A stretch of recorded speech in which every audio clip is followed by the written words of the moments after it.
Hey everyone, welcome to Mr. and Mrs. Vegan, and we have something really exciting for you today. This feels kind of heavy. What could it be? What? No, wait. I think I brought the wrong briefcase. This one's full of potatoes. What do you got there? What do you got there? I have the most important study. Will you read that to me, Mr. On the vegan diet. We have the BROAD study, a randomized controlled trial using a whole food plant-based diet in a community for obesity, ischemic heart disease, or diabetes. So where was this done? In New Zealand. When was this published? Just like a yesterday. week ago? Yeah. So there's been a number of vegan dietary studies over the years, but this one was different. What made this so special?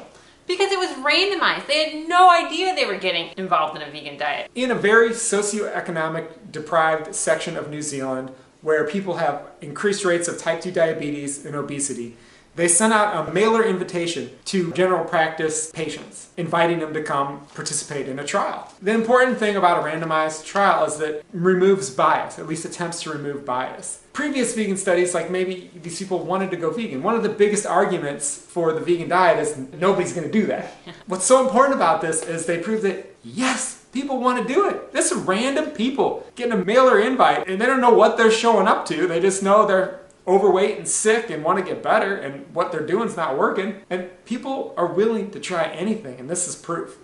This is a blueprint of how to get everybody to go vegan. So aside from the obvious, Ms. Vegan, who's the study going to help? And there's almost 2 billion people out there that are overweight or obese. We'll just put some obesity statistics up from New Zealand and the United States on the screen, and these pretty much speak for themselves. Yeah, 2 out of 3 people are overweight. 1 out of 3 are considered obese. What kind of health problems occur when you're overweight? We toe a fine line here with body acceptance and disease acceptance, and you have to know where to draw the line because it can really hurt people. And it does hurt people every day. It does. And I think the main reason why it's so painful and such a touchy topic is because there really wasn't a good solution. They compared this randomized trial to bariatric surgery, and it was equal or better after 12 months at reducing your BMI.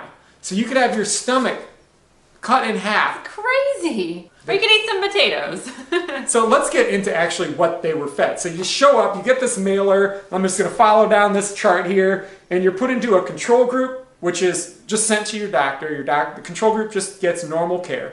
Intervention group, which gets normal care, because all these people had to have type 2 diabetes, Be obese, have some cardiac risk factors, and they're between, what, like 35 and 70 years old? That's correct. What kind of diet are they given? There's a lot of versions of the vegan diet. I'm sure you know a lot of different people on YouTube that, Yeah, there's a lot. that promote all sorts of crazy versions of the vegan diet. But they were given the best, in our opinion, version of the vegan diet. So were they asked to count their calories? Heck no, they could eat as many starches as they You're want. telling me the people in this study could eat as much food as they wanted? Yes. And they didn't even, hold on. Get this.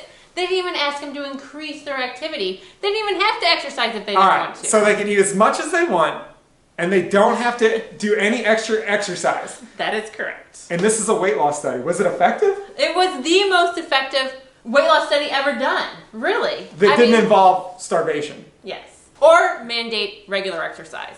They must have hated the food. That's the only thing I can think of. Of course they didn't. Who would hate eating a whole food plant-based diet? It's what we were supposed to eat. They actually measured food enjoyment, and it was fine through the whole study, through 12 months of the study. I mean, what kind of foods are they eating here? They're eating pumpkin pancakes, some banana ice cream, hummus, like all the good stuff. So how did they teach these people to eat a healthy diet? With the traffic light approach. If you guys don't know what that is, it's the green light, yellow light, and red light. And what is that? Yeah, we'll go through on the screen right now. Green light foods are fruits, Grains, potatoes, starches, vegetables, all right?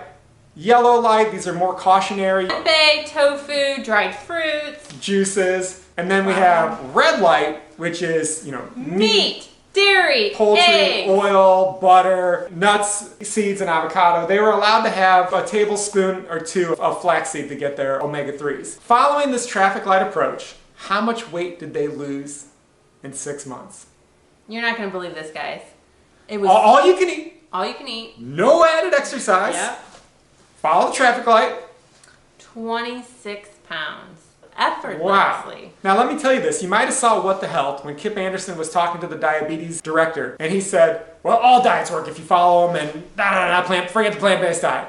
You know, the study he was relying on, in an entire year, they compared all these different ones, including the Ornish diet. The average weight loss was a little over 5 pounds. And guess what? People in this trial, one guy, type 2 diabetes, during the trial, his doctor had to take him off all of his medication. We didn't tell him what happened after 6 months to the control group. Oh yeah, we didn't tell him. When you're running a study like this, you have a lot of ethical responsibility. And at 6 months, it was clear that the intervention group, the people getting the whole food plant-based diet, were doing better than the control group. In the control group, they just kept having to take more medication. And in the plant-based group, their cholesterol was going down while reducing medication. So they asked everyone in the control group to come over and start a plant-based diet because it was helping. They couldn't ethically not offer the intervention to the people in the trial. What percentage of the people that were just going to their doctor, doing normal control, decided to try the plant-based diet out? Half of them did. It's just incredible. So half people, they're in the control group, they don't even know what's going on. They're just going to their doctor, getting more cholesterol medication.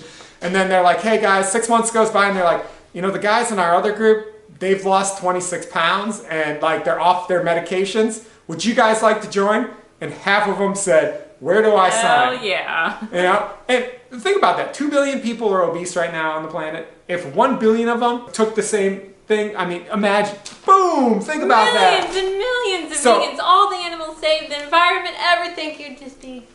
So there's some other great things in the study that they didn't just measure your weight and your cholesterol. They also looked at your quality of life, your self-efficacy, which means how positive you feel about your nutritional knowledge and your ability to make yourself healthier. And your self-esteem. And guess what went up? All those things. Of course, when you're losing weight, feeling great, getting off your medication, having more energy than ever, you're gonna feel amazing, you're gonna feel confident about what you're doing, and it was measured in this study. So how did they do it? How did they take random people off the street with a mailer and turn them into super vegans? With education, guys. All right, and guess what? They gave us their blueprint.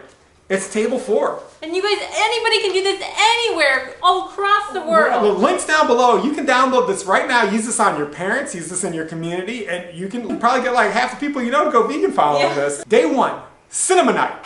They watch Forks Over Knives. And they hand everybody a B12 supplement, eat some hors d'oeuvres. They did a blind taste test of 10 different plant-based milk. You know, it's one of the first things that everybody's like, oh my God, I could never drink soy milk. So you do a blind taste test, and then people are like, oh wait, I liked all of them. Then they demonstrated how to make hummus and frozen banana ice cream. Come on, guys. One of the coolest things about this study is they didn't do this stuff for people. They empowered them.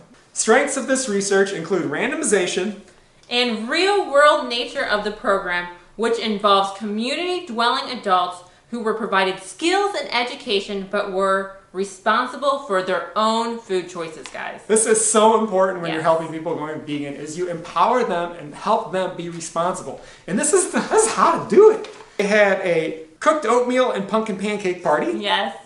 They had a pizza party. This sounds like heaven, guys. They had oil-free dips and curry paste party. They had a bake-off. They went to restaurants and they went through their local community and they got a whole bunch of restaurants to participate. These restaurants deserve a shout out, and they are Morel's Artisan Bakery, Sofra Cafe, Thai Sunshine, Yoko Sushi, The Works, and Cafe 84. Gisborne. This is in Gisborne, New Zealand, where you can find all these restaurants that offer healthy, whole food, plant-based items where you can go out to eat and lose 26 pounds in 6 months. It's pretty incredible. This is awesome. And how often did they meet? Like twice a week? Every 2 weeks, I think. And about almost 80% of the people in the trial showed up to these. Like, who wouldn't? This is awesome. They didn't get paid. They got a gas card, and a discount card, and a free native plant. It's like, that's all it took to convince people to make these amazing changes. But again, their quality of life. I mean, if I don't know about you guys, but that's the most important thing to me. So this is the broad study. Everybody should print this sucker out. These doctors deserve a big round of applause. Yeah, definitely. I looked up the main guy. Dr. Luke Wilson. He interned at the McDougall program, and he went vegan by reading the China study. And if anybody wants him as your doctor, he does Skype calls in New Zealand, and he can help you out with your plant-based diet.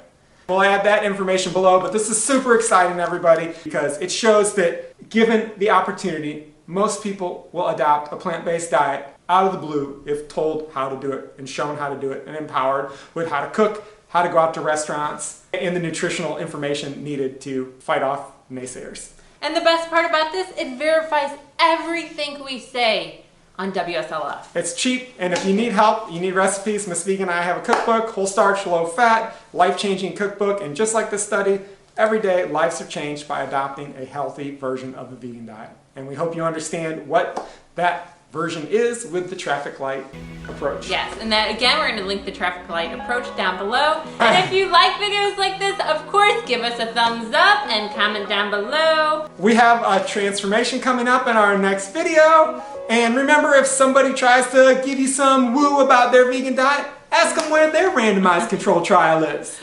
Break them down with the broad study. Bye-bye, guys. Bye, guys.